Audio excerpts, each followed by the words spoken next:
Hi, this is Kavita Suresh Kumar and I'm going to demonstrate how to run an application in WebSphere Liberty Docker container using Kubernetes Minikube. Let us start the demo by starting the Minikube. Let's first start the Minikube.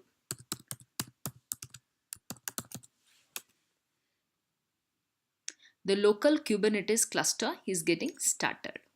The Kubernetes is now available in this URL and the kubectl is configured to use the Kubernetes cluster. Now the Kubernetes cluster is available. So we can create a pod with the WebSphere Liberty container. So let's do that.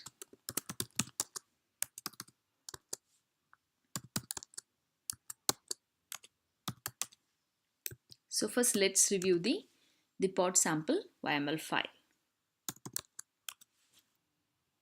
We are going to make use of the Kubernetes API version 1 and the kind is pod and the name of the pod is sample.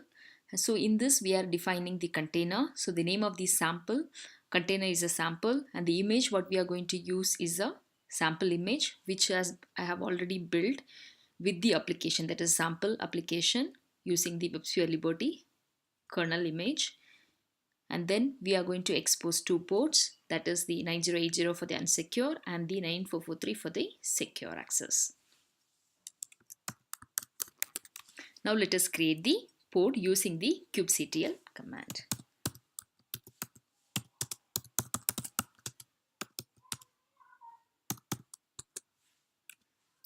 So the pod sample has been successfully created.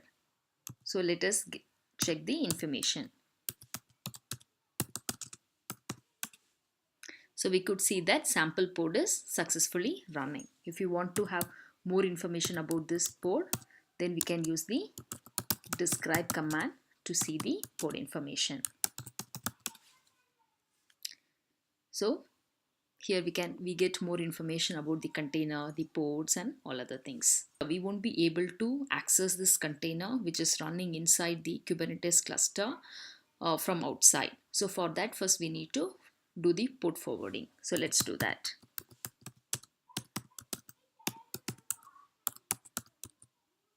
Forward and then give the name of the pod and then the port, the outside port and the inside port. This is the port on the host and this is going to be the port in the container. So now we have done the port forwarding. So now let us try and access the application and check. So we will be able to access the application using the local host and the port 9080. So the application has been successfully running. As part of this demo, we have seen how to run the WebSphere Liberty container with application using Kubernetes Minikube. Thanks for watching the demo.